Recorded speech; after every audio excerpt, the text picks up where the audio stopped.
Let us look at a contingency approach to HR planning. Traditionally, any HR expert would say need for long range and detailed human resource planning is the key. Any human resource plan should be long term and based on the mission vision statements of your company. But as we approach a business environment which is dynamic, there is something called a contingency approach which is discussed in HR circles.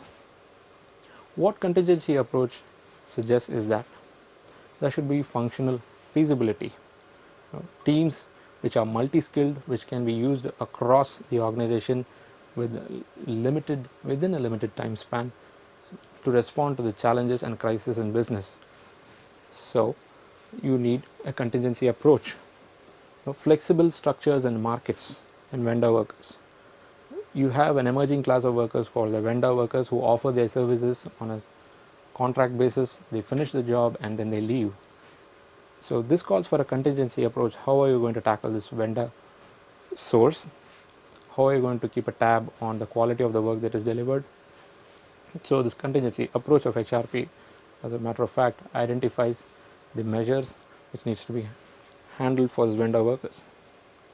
Learning organization. All the organizations should evolve into learning organizations. They should learn, unlearn and relearn to survive. So HRP with this contingency approach should focus on business survival through this learning organization concept. Moving on. Let us look at some of the approaches. Staff replacement approach. It is as simple as the term used. There is a vacancy in some profiles, you just replace them. You have a staff replacement approach with no long-term objective. Short-term human resource strategy. A strategy is derived based on a short-term business objectives for a particular period. It's on an ad hoc basis. Third and most significant is the vision-driven human resource development. Strategies are drawn and implemented based on the mission and vision statements of the company, keeping in mind the long-term objectives of the company. Now, what is the process of HRP? First is forecasting demand. How do you forecast demand? Moving on to the first point, the objectives of the organization. What are the business objectives of the organization? Whether your workforce needs to be tweaked, whether it needs to be expanded, we need external consultants, do you need contract workers? So what is your overall business objective for a particular period of time? Staff utilization. Is your current workforce utilized to the hilt, or are they underutilized? Are there any surpluses? Are there any shortages? And are they used in an efficient way? This is staff utilization. Cost of labor. What is the overall cost of labor? Your benefits and pay, your training, your insurance costs, all this combined together to give you the cost of labor. Environmental factors. What is your competitor doing? How good or bad is the market in terms of labor supply? Now all these constitute your forecasting demand. Now what are the factors involved in forecasting supply? The competency, skills and current productivity level of your workforce, that's a major component and a major factor. Now, structure of your existing workforce. What is the age diversity in your workforce? How is it spread? What are the advantages and disadvantages of this age diversity in your existing business environment? Likelihood of changes to the productivity. What are the projects in line? What are the resources that you have in mind? How to bridge this gap? And size and structure of the workforce, whether you have the right people to fill in those gaps within the organization, or should you go for outside workforce. D is external labor market, wherein what is the current skill availability, changes in skill availability, what are the trends available, competitor activity, demographic changes, wage and salary rates. So these are the factors which constitute in forecasting supply. Now, how do you close the gap between demand and supply? Now, shortfalls may be met by internal transfer promotions. People from one department, when a project is over, can be either transferred or can be transferred with a promotion to another projects. External recruitment, find resource from the outside market and fill in the gap.